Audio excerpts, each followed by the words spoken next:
ಹರೇ ಕೃಷ್ಣ. ಶ್ರೀ ಪುರಂದರದಾಸವಾಣಿ, ಪುರಂದರೋಪನಿಷತ್, ಶ್ರೀ ಪುರಂದರ ಪಥ. ಶುದ್ಧನಾಗಿರಬೇಕು ಕರ್ಣತ್ರಯಗಳಲ್ಲಿ. ಶ್ರೀ ಪುರಂದರದಾಸರ ವಾಣಿ. ಇದರ ಬಗ್ಗೆ ಸ್ವಲ್ಪ ಚಿಂತನೆಯನ್ನು ಮಾಡೋಣ. ಇದು ಭಾಗ್ಯವಿದು ಭಾಗ್ಯವಯ್ಯ, ಪದುಮನಾಭನ ಪಾದ ಭಜನೆ ಸುಖವಯ್ಯ ಎಂಬ ಕೃತಿಯಲ್ಲಿ ಶ್ರೀ ಪುರಂದರದಾಸರು ಈ ಒಂದು ಶುದ್ಧನಾಗಿರಬೇಕು ಕರ್ಣತ್ರಯಗಳಲ್ಲಿ ಅಂತ ತೆಗೆದುಕೊಂಡಿದ್ದಾರೆ.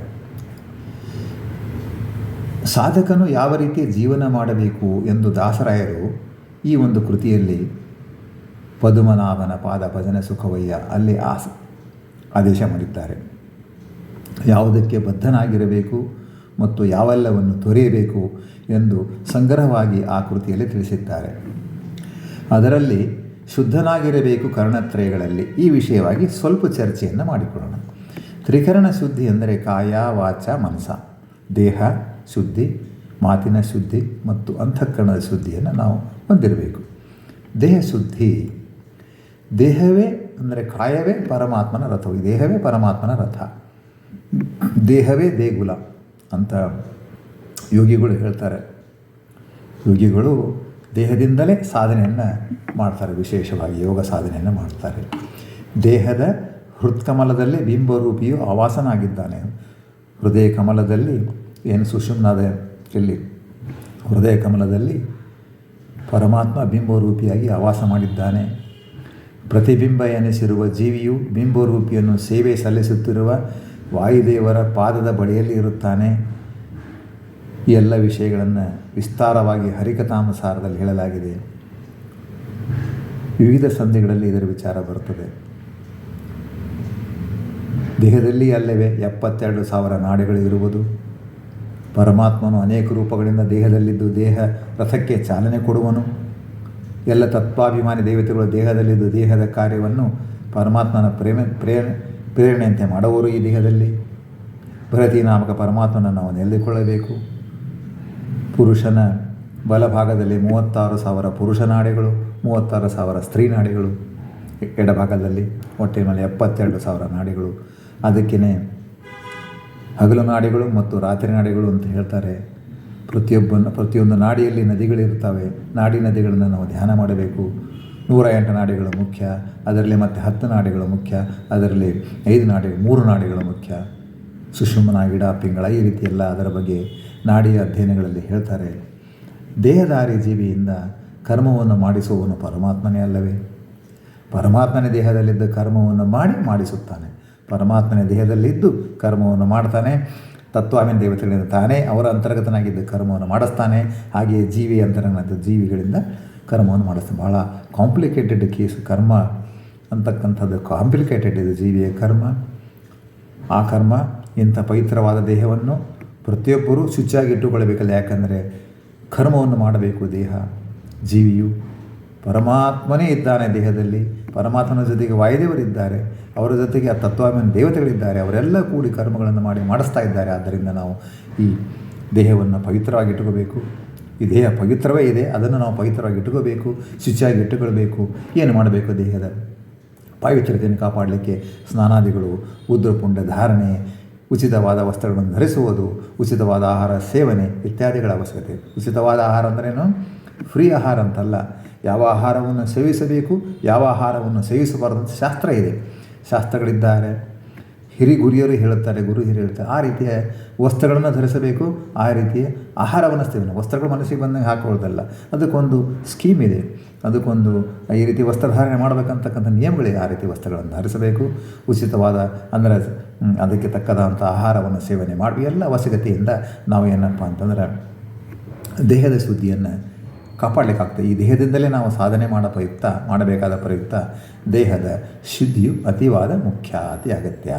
ಸ್ನಾನಾದಿಗಳ ನಂತರವೇ ನಾವು ದೇವರ ಪೂಜೆಯನ್ನು ಮಾಡುತ್ತೇವೆ, ಆಹಾರ ಸೇವನೆ ಮಾಡುತ್ತೇವೆ, ಇತ್ಯಾದಿ ಮಾಡುವುದು ಈ ಕಾರಣ. ಆದ್ದರಿಂದ ಸ್ನಾನಾದಿ ಧರ್ಮಗಳು ಕಲಿಯುಗದಲ್ಲಿ ಅತಿ ವಿಶೇಷ ಅಂತ ಹೇಳ್ತಾರೆ.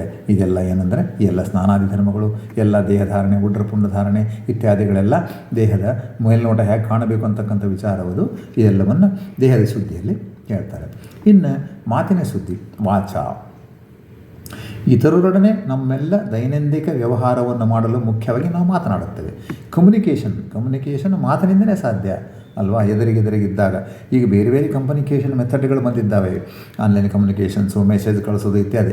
ಏನಿದ್ರೂ ಕೂಡ ನಾವೇನಪ್ಪ ಅಂದರೆ ವಿಶೇಷವಾಗಿ ನಾವು ಹೆಚ್ಚು ಮಾಡೋದು ಮಾತಿನ ಮೂಲಕ. ಒಬ್ಬರು ಪರಸ್ಪರವಾಗಿ ಮಾತನಾಡಿ ನಮ್ಮೆಲ್ಲ ವಿಷಯಗಳನ್ನು ನಾವು ತಿಳಿಸ್ಕೊಳ್ತೇವೆ ಒಬ್ಬರಿಂದ. ಸಮಾಜದಲ್ಲಿ ಮಾತು ಅತಿ ಮುಖ್ಯ.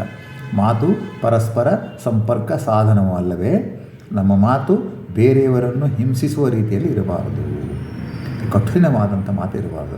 ಮೃದುವಾದ ಮಾತು, ಮಿತವಾದ ಮಾತಿನಿಂದ ಕಮ್ಯುನಿಕೇಷನ್ ಅಷ್ಟೇ.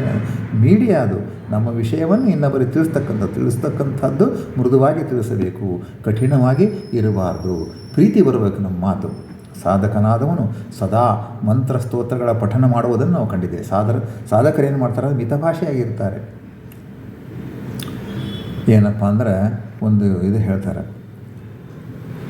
ಮಾತು ಬೆಳ್ಳಿ, ಮೌನ ಬಂಗಾರ ಅಂತ ಒಂದು ವಾಡಿಕೆ ನಾನು ನೋಡಿದೆ. ಅಂದರೆ ಏನಂದರೆ ಮಿತವಾದ ಮಾತು, ಅವಶ್ಯಕತೆ ಇದ್ದಾಗ ಅಷ್ಟೇ ಮಾತಾಡಬೇಕು. ಸಾಧಕರಾದ ಸಾಧ್ಯ ಅಷ್ಟವಾಗಿ ತಮ್ಮ ಬಾಯಿಯಿಂದ ಏನು ಮಾತಂದರೆ ಮಂತ್ರ ಸ್ತೋತ್ರಗಳ ಪಠಣನೇ ಅವರ ಮಾತು ನಡೀತಾ ಇರ್ತದೆ. ಬಾಯಿಂದ ಏನಾದರೂ ಮಾತು ಹೊರಟರೆ ಅದು ಪರಮಾತ್ಮನ ವಿಷಯದ್ದೇ ಆಗಿರಬೇಕು. ಅದೇ ವಾಕ್ಶುದ್ಧಿ. ಲೌಕಿಕ ಹರಟೆಗೆ ಮಿತಿ ಇರಬೇಕು. ಇನ್ನೊಬ್ಬರ ದೂಷಣೆ ಇತ್ಯಾದಿ ಸಲ್ಲದು. ಕಟು ಮಾತನಾಡಕೂರದು. ಆಚಾರವಿಲ್ಲದ ನಾಲಿಗೆ ನಿನ್ನ ನೀಚ ಬುದ್ಧಿಯ ಬಿಡು ನಾಲಿಗೆ ಎಂದು ದಾಸರು ಅಂಥ ನಿಷ್ಠುರಿಗಳನ್ನು ದೂಷಣೆ ಮಾಡಿದ್ದಾರೆ. ಆದುದರಿಂದಲೇ ಬೆಲ್ಲವಾಗಿರಬೇಕು ಬಂಧು ಜನರೊಳಗೆ ಎಂದು ದಾಸರು ಹೇಳಿದ್ದಾರೆ. ಮೂಗೇ ಶ್ವಾಸ, ಮುಗೇ ನಿಶ್ವಾಸ, ಈ ಮೂಗಿನಿಂದಲೇ ಕಾಣೋ ಯೋಗ ಸನ್ಯಾಸ. ಮೂಗನಾದರೆ ವಿಶೇಷ, ಒಳ ಮೂಗಲಿ ನೋಡಣ್ಣ ಲೀಲಾವಿಲಾಸ ಅಂತ ಶ್ರೀ ಕನಕದಾಸರು ಹೇಳಿದ್ದಾರೆ. ಇನ್ನು ಮನಸ್ಸಿನ ಸುದ್ದಿ. ನಮ್ಮ ಕರ್ಮೇಂದ್ರಿಯಗಳು ಮತ್ತು ಜ್ಞಾನೇಂದ್ರಿಯಗಳು ಒಟ್ಟಾರೆ ದಶೇಂದ್ರಿಯಗಳೆಂದು ಕರೆಯಲ್ಪಡುತ್ತವೆ. ಇವುಗಳನ್ನು ಬಾಹ್ಯಕರಣ ಅಂತಾರೆ. 11ನೇ ಇಂದ್ರಿಯವೇ ಮನಸ್ಸೇಂದ್ರಿಯವು. ಮನಸ್ಸು ಒಳಗೆ ಇರುವುದು ಉಪಯುಕ್ತ, ಅದನ್ನು ಅಂತಃಕರಣ ಎನ್ನುತ್ತಾರೆ. ನಮ್ಮ ಕರ್ಮೇಂದ್ರಿಯಗಳು ಮತ್ತು ಜ್ಞಾನೇಂದ್ರಿಯಗಳು ಮನಸ್ಸಿನ ನಿಯಂತ್ರಣದಲ್ಲಿ ಇರುತ್ತವೆ. ಬಹಳ ಇಂಪಾರ್ಟೆಂಟು. ಮನಸ್ಸು ಹಿಡಿತದಲ್ಲಿ ಇಟ್ಟರೆ ಎಲ್ಲ ಇಂದ್ರಿಯಗಳು ಹಿಡಿತದಲ್ಲಿ ಇರುತ್ತವೆ. ಈ ಸಿದ್ಧಿಯನ್ನು ಹೊಂದಲು ಸತತ ಪ್ರಯತ್ನ ಇರಬೇಕು. ಮನಸ್ಸನ್ನು ನಾವು ಕಂಟ್ರೋಲಲ್ಲಿ ಇಡಬೇಕು. ಮನಸ್ಸನ್ನು ನಾವು ನಿಯಂತ್ರಣದಲ್ಲಿ ಇಟ್ಟುಕೊಂಡ್ರೆ ಬಾಕಿ ಕರ್ಮೇಂದ್ರಿಯಗಳು ಮತ್ತು ಜ್ಞಾನೇಂದ್ರಿಯಗಳು ಕಂಟ್ರೋಲಲ್ಲಿ ಇರ್ತವೆ, ನಿಯಂತ್ರಣದಲ್ಲಿ ಇರ್ತವೆ. ಕ್ರೋಧಾದಿಗಳ ತೊರೆದು ಕೋಮಲ ಮತಿಯಲ್ಲಿ ಮಾಧವನ್ನು ನಂಬು ಅಂತ ಶ್ರೀ ವಿಜಯದಾಸರು ಹೇಳಿದ್ದಾರೆ.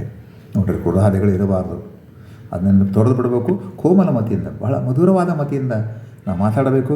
ಮಾಧವನನ್ನು ನಂಬಬೇಕು. ಮನಸ್ಸು ಕೋಮಲವಾಗಿರಬೇಕು. ಪರಮಾತ್ಮನ ಹತ್ರ ನಮ್ಮ ಚಿತ್ತ ಇರಬೇಕು. ಕಾಮಕ್ರೋಧಗಳ ಗೆದ್ದವ ವೀರ ಎಂದು ಶ್ರೀ ಪ್ರಾಣೇಶದಾಸರಿದ್ದು. ಕಾಮಕ್ರೋಧ ಇತ್ಯಾದಿ ಮದ ಮತ್ಸರ ಇತ್ಯಾದಿಗಳು ಷಡ್ವರ್ಗಗಳು ಬೇಡ, ಆಸೆ ಎಲ್ಲ ಬೇಡ. ನಮಗೇನೆಂದರೆ ಬಾಹ್ಯಕರಣಗಳಿಗೆ ಏನು ಬೇಗ ಅನ್ನಿಸ್ತಾ, ರುಚಿ ಅನ್ನಿಸ್ತಾ, ಅದು ಬೇಡ.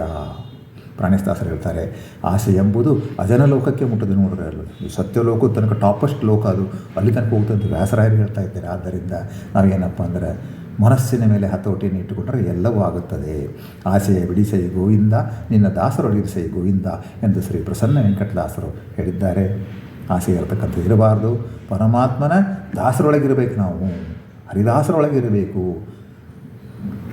ಸಾತ್ವಿಕ ಜನರಲ್ಲಿ ನಾವು ಇರಬೇಕು. ಅದರಿಂದ ಏನಾಗ್ತಂತಾನೆ ನಮ್ಮ ಮನಸ್ಸು ಕಂಟ್ರೋಲಲ್ಲಿ ಬರ್ತದೆ. ಸಾಧನೆಯನ್ನು ಮಾಡಲಿಕ್ಕೆ ಸಾಧ್ಯ ಆಗ್ತದೆ. ಇದು ಭಾಗ್ಯವೀಯ ಪದ್ಮನಾಭನ ಪಾದ ಭಜನೆ ಸುಖವಯ್ಯ ಅಂತೇನು ಕಲ್ಲಾಗಿರಬೇಕು, ಕಠಿಣ ಭವತರೊಳಗೆ ಬಿಲ್ಲಾಗಿರಬೇಕು, ಬಲ್ಲವರೊಳಗೆ ಅಂತ ಇಲ್ಲ ಇದ್ದಾಯಿನ ಉಪದೇಶವನ್ನು ಕೊಡುತ್ತಾ ಶುದ್ಧನಾಗಿರಬೇಕು ಕರ್ಣತ್ರಯಗಳಲ್ಲಿ ಅಂತಕ್ಕಂಥ ವಿಚಾರವನ್ನು ದಾಸರು ನಮಗೆ ವಿಶೇಷವಾಗಿ ಹೇಳಿದ್ದಾರೆ. ನಮ್ಮ ಹರಿದಾಸ ಸಾಹಿತ್ಯ ವಿದ್ಯಾಲಯದ ವಿದ್ಯಾರ್ಥಿಗಳಿಗೋಸ್ಕರವಾಗಿ ಒಂದೊಂದು ದಾಸರವಾಣಿಯನ್ನು ತೆಗೆದುಕೊಂಡು ಸ್ವಲ್ಪವಾದಂಥ ಅದರ ಬಗ್ಗೆ ವಿವರಣೆಯನ್ನು ಕೊಟ್ಕೊತಾ ಹೋಗೋದು. ಬೇರೆ ದಾಸರವಾಣಿ ಅಥವಾ ಅದೇ ದಾಸರವಾಣಿಯನ್ನು ಸ್ವಲ್ಪ ಕೋಟಿಂಗ್ ಕೊಟ್ಕೊಂಡು ಹೋಗ್ತಕ್ಕಂಥದ್ದು ಒಂದು ವಿಚಾರ. ಇಲ್ಲಿ ತಾವು ಏನು ವಿದ್ಯಾರ್ಥಿಗಳಿಗೆ ಹೇಳ್ತಕ್ಕಂಥದ್ದು ಪೆನ್ನು ಮತ್ತು ಹಾಳೆ ಇಟ್ಟುಕೊಡ್ರಿ, ಒಂದು ಯಾವುದು ದಾಸವಾಣಿಯನ್ನು ತೆಗೆದುಕೊಡ್ರಿ. ಅದನ್ನು ವಿಚಾರಗಳನ್ನು ನೀವು ಮತ್ತೆ ಅದಕ್ಕೆಲ್ಲ ವಿವರಣೆ ಮಾಡಿಕೊತಾ ಅದಕ್ಕೆ ಸಂಬಂಧಿಸಿದ ಬೇರೆ ದಾಸವಾಣಿಗಳನ್ನು ಹೇಳ್ಕೊತ ಬರ್ಕೊತಾ ಹೋಗ್ರಿ. ಇದರಿಂದ ತಾವು ಅಧ್ಯಯನ ಮಾಡೋದಕ್ಕೆ ಇಂಟ್ರೆಸ್ಟ್ ಬರ್ತದೆ, ಹೆಚ್ಚೆಚ್ಚು ಅಧ್ಯಯನ ಮಾಡ್ದಂಗೆ ಆಗ್ತದೆ. ಈ ರೀತಿ ನಾವೆಲ್ಲ ಸೇರಿದಾಗ ಈ ರೀತಿ ನಾವು ಒಬ್ಬರಿಗೊಬ್ಬರು ಪರಸ್ಪರವಾಗಿ ಸಮಾಲೋಚನೆ ಮಾಡೋಣ, ಇದನ್ನು ಮುಂದುವರಿಸೋಣ. ಹರೇ ಶ್ರೀನಿವಾಸ, ಹರೇ ಕೃಷ್ಣ.